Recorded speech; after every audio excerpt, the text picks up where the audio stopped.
It's a great, great morning, the first day in heaven, when you stroll down the golden avenue. There are mansions left and right, and you thrill to every side, and the saints are always smiling, saying, how do you do? Oh, it's a great, great morning, your first day in heaven, when you realize your worrying days are through. You'll be glad you are not idle, took time to read your Bible. It's a great morning for you. Amen. Good morning po sa ating lahat and happy Wednesday morning. Ito po yung Lingkod Preacher Jong from CBBC Singapore Outreach. Ito po yung ministry ng CBBC San Pedro Laguna under the leadership of our pastor, Dr. Ed Lauren. Amen. Welcome po. Tayo po ay magsimula po sa ating panalangin. Let's open in prayer. Father in heaven, Lord, we bless you and thank you, God, for your goodness.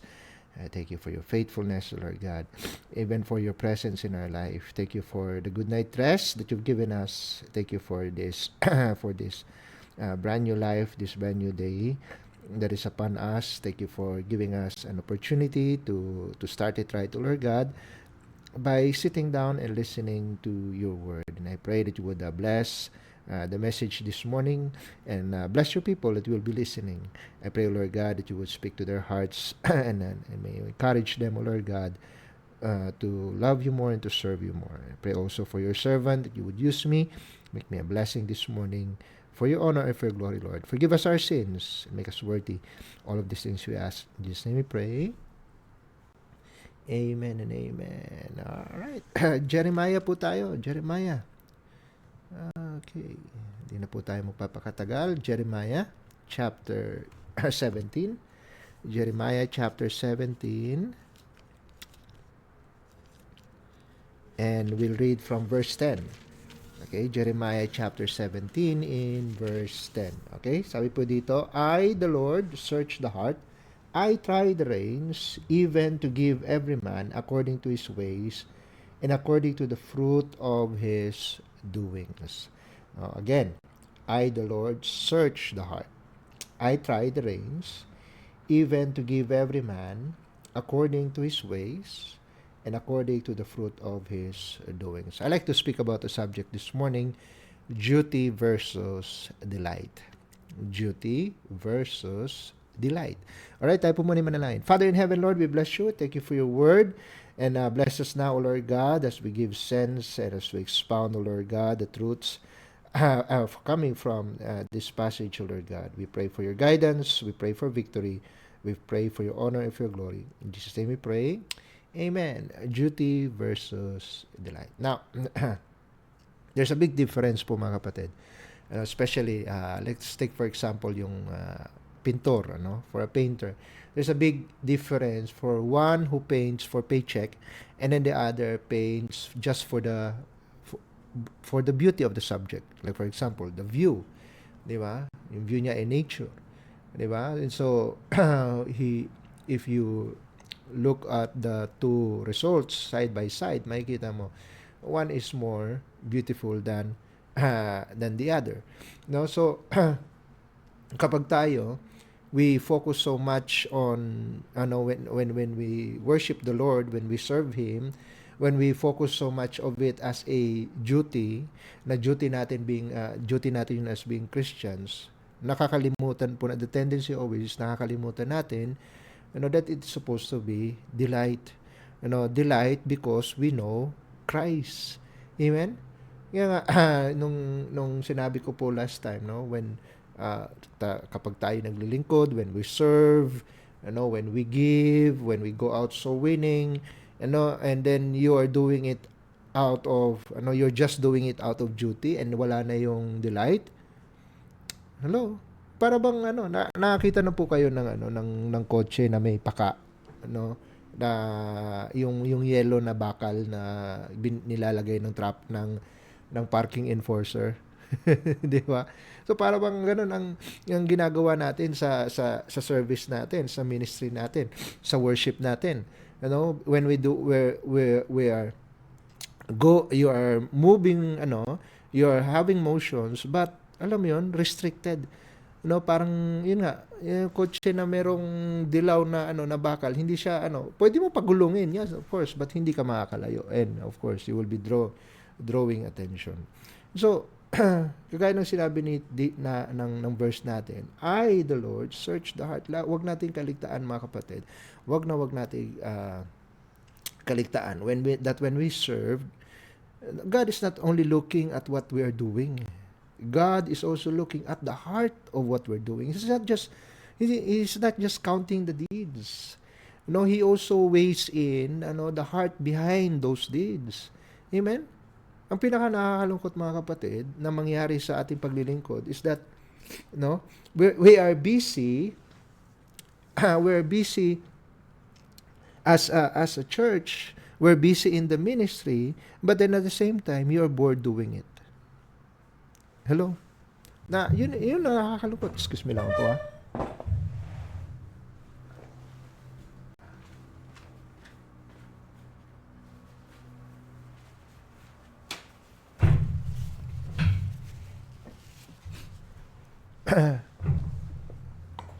So, nakakalungkot po mangyari, that we are busy, and then we are bored of the ministry at the same time. Hello, na para bang when we talk about a Great Commission, para sa iyo it's a prison sentence, na that we have to serve, or else, yun nga, that's the sad idea. We have to serve, we have to do, or else. Or else. Or else ano? Or else magkakasakit ka? Or else mamalasing ka? Or else what? Or else. Di ba? If you are serving God, pero ang spirit mo bitter, hello? Yung spirit mo sorrowful, yung spirit mo grieving, di ba? Grieving din, para ka lang nasa funeral. You're not doing it. You're showing people, that it's not rewarding. Hello, there's no joy doing it. Why? Kasi hindi ka masaya eh. Di ba? I mean, kaya sabi ng John chapter 15 in verse 11. John 15, look at this, in verse 11. Sabi niya, these things have I spoken unto you, that my joy may remain in you, and that your joy might be full. Hello? Para saan pa meron may ginagawa tayo para sa Panginoon, na nakikinig tayo ng salita ng Diyos, ginagawa natin yung salita ng Diyos, but we're doing it out of a heavy heart. Di ba? So what's the point? Amen? If it's worth doing for God, then it's worth doing it with joy. Why? Because that's what He deserves. Amen? I give you 3 points this morning, mga kapatid. Unang dapat natin consider is the heart of our service. The heart of our service. Ang gusto ng Panginoon, yung heart natin is willing. There should be willingness in our service. Hindi yung napipilitan ka. You're being forced out of duty. Amen? Ano sabi ng 1 Chronicles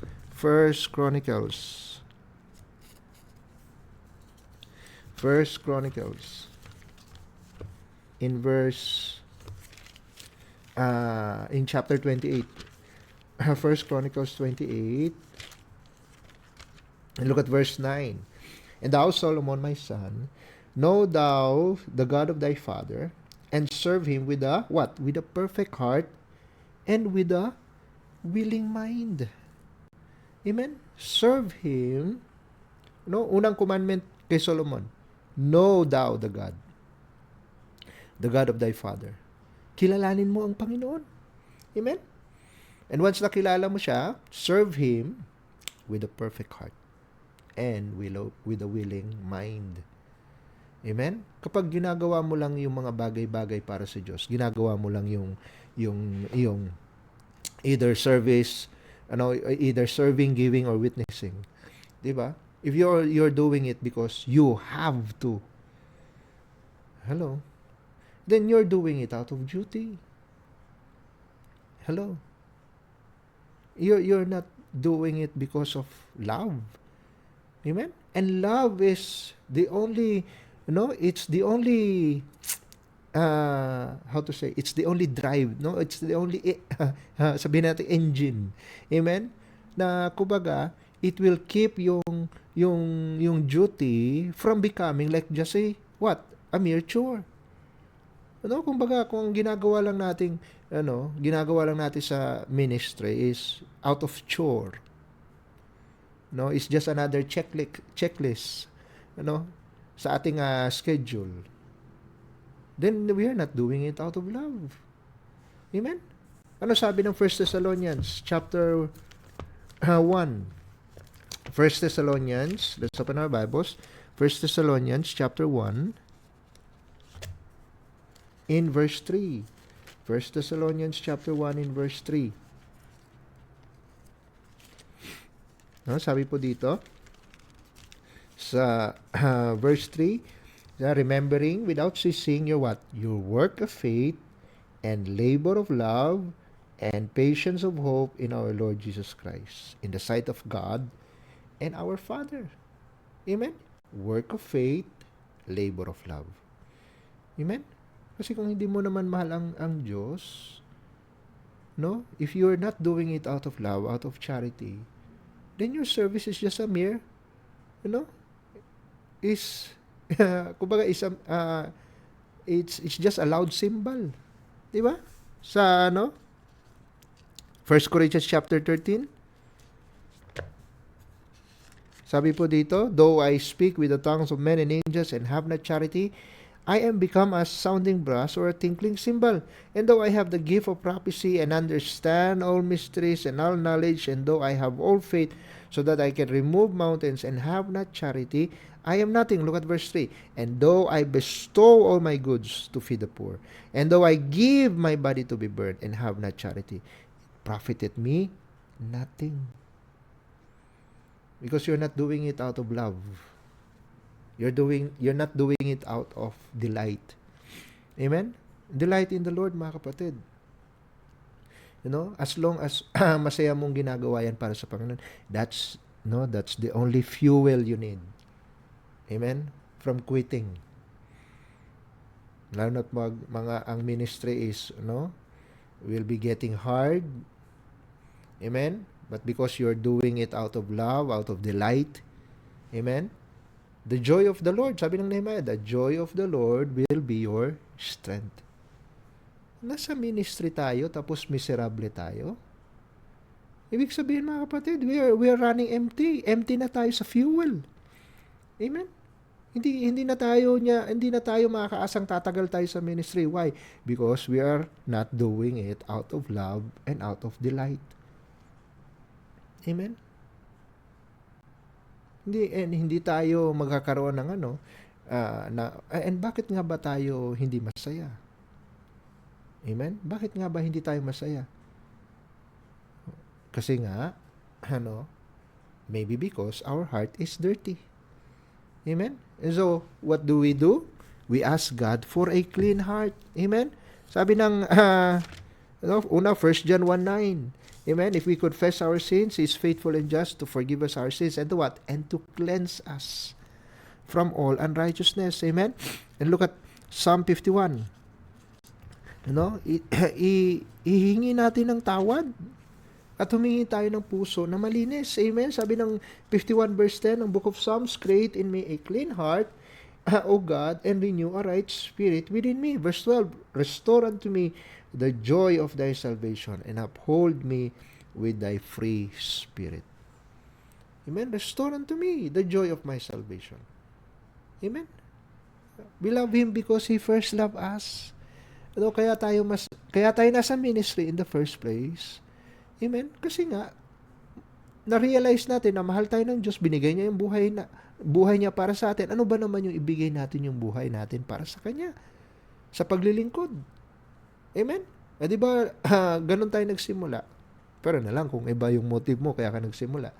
Amen? Pero kung tama ang puso natin, kaya tayo nagsimula, it's because of our love for God. Amen? So that's why kung ang puso natin marumi na, it's not reason to quit, ha? I'm not encouraging you to quit. I'm encouraging you to get your heart right with God.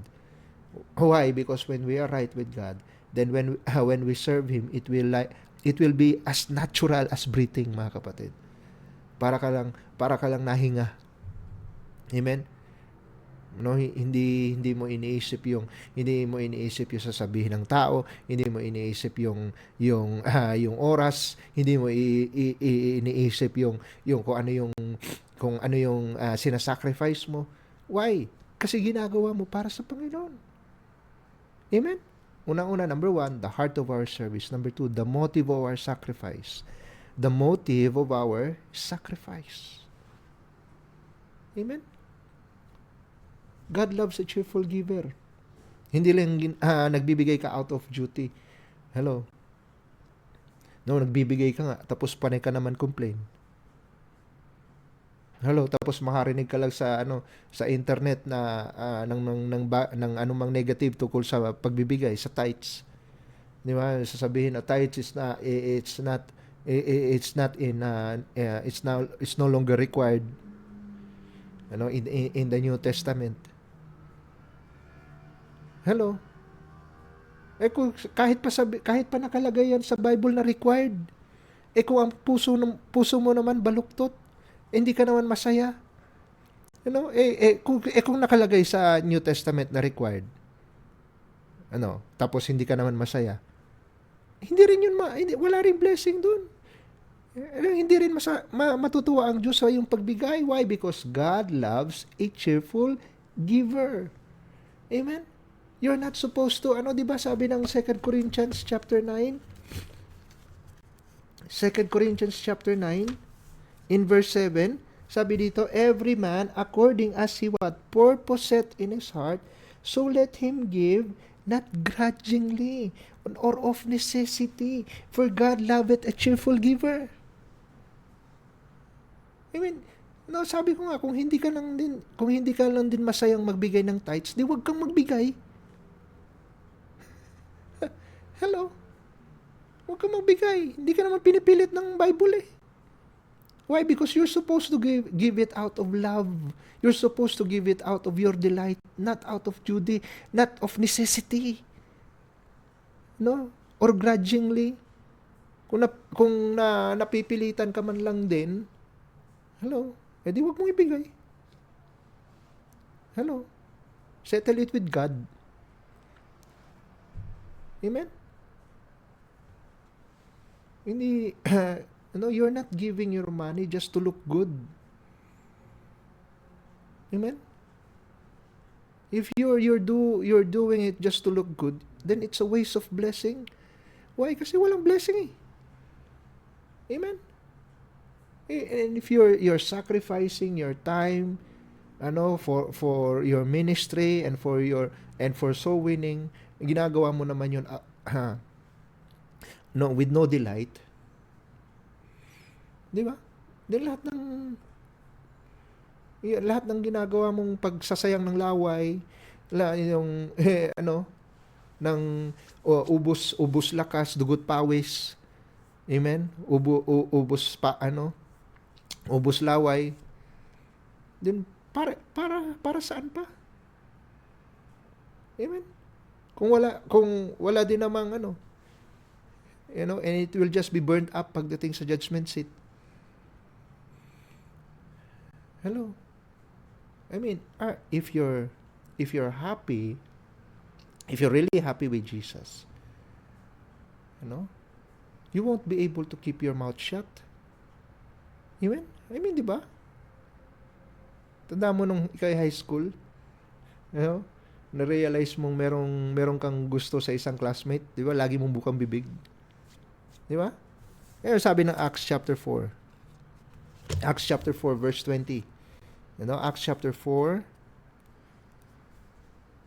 in verse 20. Sabi diyan, for we cannot but speak the things which we have seen and heard. Hindi namin mapigilan ang aming sarili, but to speak, the things which we have seen and what we have heard. Amen? Kasi yun yung kagalakan nila. Amen? Ang nire-reward ng Panginoon, mga kapatid, hindi yung how much. Ang nire-reward ng Panginoon is yung why. Amen? It's all by the question of why. Bakit mo ginagawa? Amen? More than how much, more than kung gaano ka ilang resources ang naibawas mo sa yung sarili. Ang much more important than that is the reason why. And if whether it's done out of duty or it's done out of delight.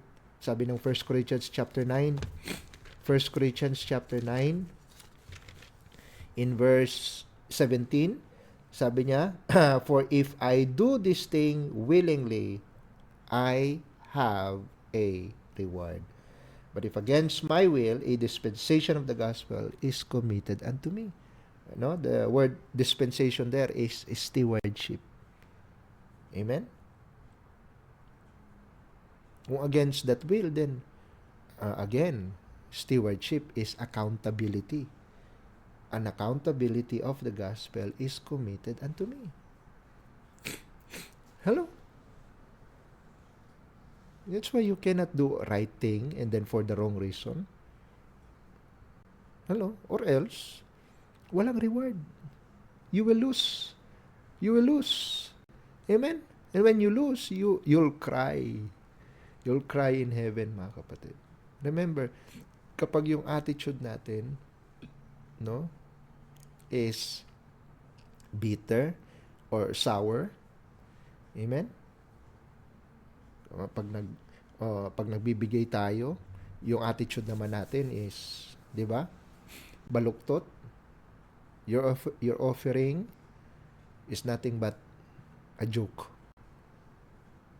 Hello, kahit gaano pa yan kalaki. Amen? Why? Because the Lord, sabi ng Proverbs, di ba? The Lord pondereth the hearts. Amen? Kung ang giving mo, mga kapatid, ang feeling, ang attitude mo lang is, para ka lang nagbigay ng tax. Di parang nakalimutan mo na, mga kapatid, how much Jesus have given you. How much Jesus gave para sa iyo. No? Don't do it out of duty. No, unang-una, the heart of our service. Pangalawa, the motive of our sacrifice. And number 3, the last, the promise of our sincerity. No, the promise of our sincerity. Amen? I, the Lord, search the heart of our service. I try the range, the motive of our sacrifice, to give every man according to his ways. Amen? The promise of our sincerity. No, there is always a reward. At kung sincere ka, and you are you are delighting, you're doing God's work out of love and out of delight, then it's never a waste of our time. Amen? Why? Because our labor is not in vain in the Lord. No? Galing yan sa team verse natin for the year. Amen? Kung ang puso natin is full of delight, it will stay steady in the ministry. Kahit pa ang mga tao, kahit hindi mapansin ng mga tao, kahit hindi ma-appreciate ng mga tao, steady ka sa ministry. Why? Because you're doing it for God. You're doing it out of delight. You're doing it heartily as to the Lord and not unto men. Amen? At ang Panginoon ang nagre-record sa langit, mga kapatid. And ang record niya, perfect. Walang nakakalampas. Hello? Hindi pwede magkamali ang Panginoon sa record niya. No? Kaya nga, dapat ang lahat ng ginagawa natin is out of delight. You show Him, not show them. You show Him. na that you're happy doing it. And once you're doing it out of love, you're laboring out of love. Or sabi ng Hebrews 6, God is not unrighteous to forget your labor of love. Amen? Your work and labor of love. Amen? Hindi makalimutin ng Panginoon. Why? Because He keeps perfect record. Kahit nga, sabi, di ba? Kahit nga cup of water na ibigay mo sa kanyang mga lingkod. No? If you're giving it in a, with a sincere heart, it's written down in heaven. Amen? Ano sabi ng Psalm 97? Psalm 97, look at this verse. Ganda ng verse na to. Psalm 97 in verse 11. Psalm 97 in verse 11. Ano sabi dito? Light is sown for the righteous and gladness for the upright in heart.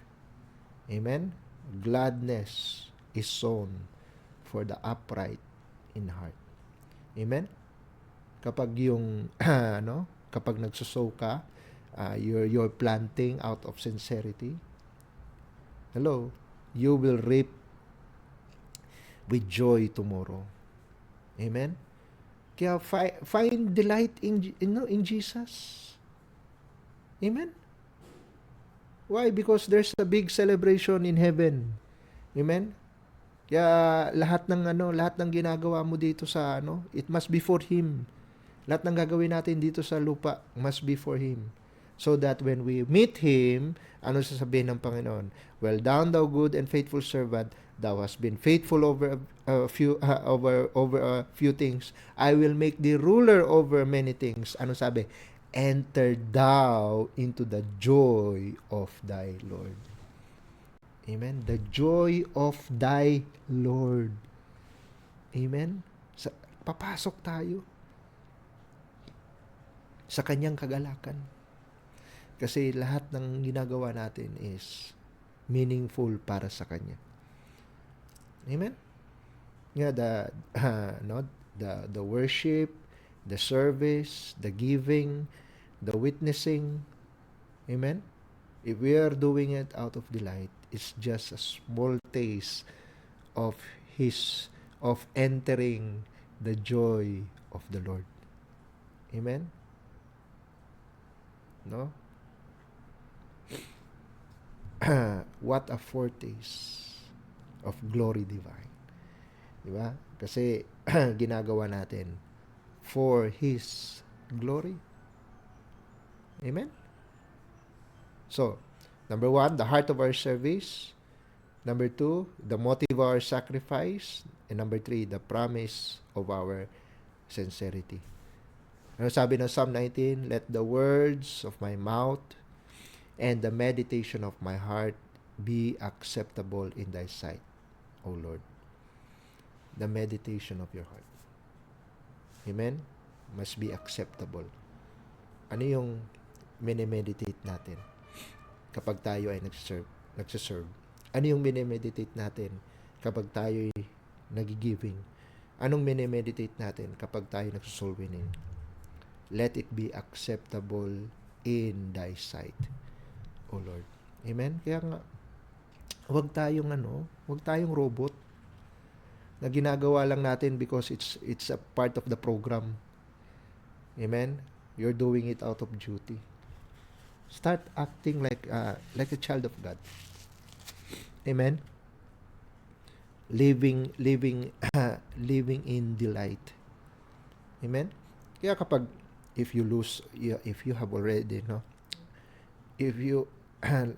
if you have lost your fire serving God, then it's time to go back to the cross. Amen? And ask God, Lord, give me a fresh start. Amen?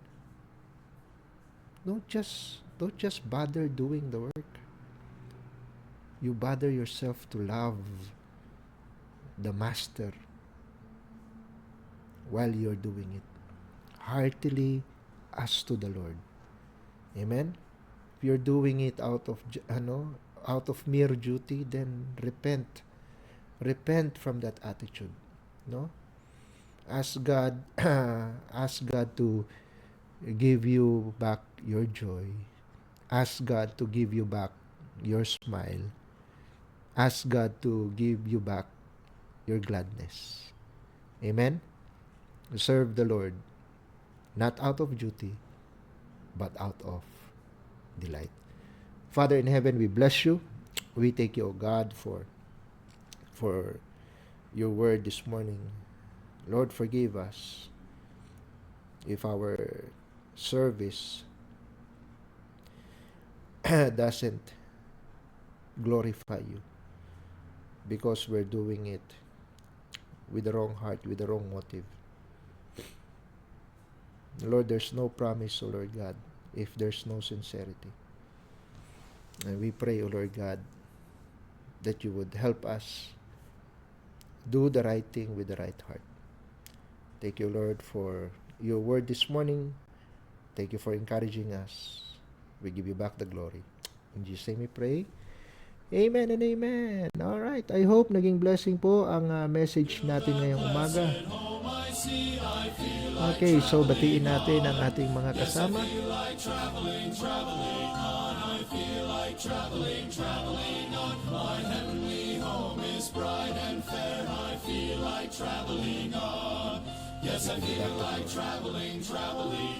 Okay, so we have Sister Jackie, good morning. Sister Sheng, good morning sa'yo. Sister Jonalie, good morning. And then we have Ma'am Maricel Basilia, good morning. And also kay Mama Edgy, hello Mama, I'm buntag. And kay Sir Moises Villanosa from Taiwan. Sir, good morning. Thank you for joining. You also have Sister MJ, good morning sa'yo. Sister Anlin, good morning. And also kay Sister Angie Santiago, amen, good morning. And also kay Sister Joffin, good morning sa'yo. Sister Dinah, good morning. Ma'am Maris, may buntag ma'am. And also kay Ma'am Casey, amen, good morning. And also kay Ma'am Ernelita from Hong Kong, amen, good morning sis. And also kay Sister Joanne, hello sis, good morning. Amen. Also kay Sister Sheena, good morning. And kay Sister AJ, good morning. Ma'am Irene and Brother John Ray from Isayap, may buntag. Ma'am Vilma Villegas, good morning po. Sister Cathy, good morning. And also kay Sister Kay, good morning. Alright, so dyan po nagtatapos ang ating morning devotion, members. Magkita-kita po tayo mamaya dito, no? Dito sa Bukit Panjang, dito sa bahay. Amen. Dito po gaganapin ang ating prayer meeting mamaya. So if you're free, you're very much encouraged to join us. Let's have fellowship. Let's listen to the Word of God and let's pray together. Amen. Alright, so tayo po ay magwakas po sa panalangin. Let's bow our heads to prayer. Father in heaven, Lord, we bless you and thank you, O God, for what you have given us this morning. We pray, O Lord God, that we will take it with us even as we spend the rest of the day. Lord, bless us as we go to work. Bless the children who go into school. Bless, O Lord God, our prayer meeting tonight. And Lord, give us enough strength so that when we go to prayer meeting, O Lord God, our heart will remain glad in the presence of your children, and also much more also, Lord God, in your presence. And I pray, Lord, that you would bless the work of your children, bless their hearts and their attitude towards work, towards their workplace, O Lord God. Make us a blessing. And I pray, O Lord God, for our pastor, you continue to bless him with good health. Bless his leadership, O Lord God, towards the church, the missions, and the outreaches of San Pedro. I thank you, Lord God, for this live stream program. Lord, continue to revive the outreach. May continue, O Lord God, to give us a word of encouragement so that we will serve you better and that we will serve you with gladness, with joy in our hearts, O Lord God. Thank you for loving us. We love you. And Lord, we give you back all the glory and honor. In Jesus' name we pray. Amen and amen. Alright, thank you po for joining. Magkita-kita po tayo sa Friday for our next morning devotion. God bless you all. We are dismissed.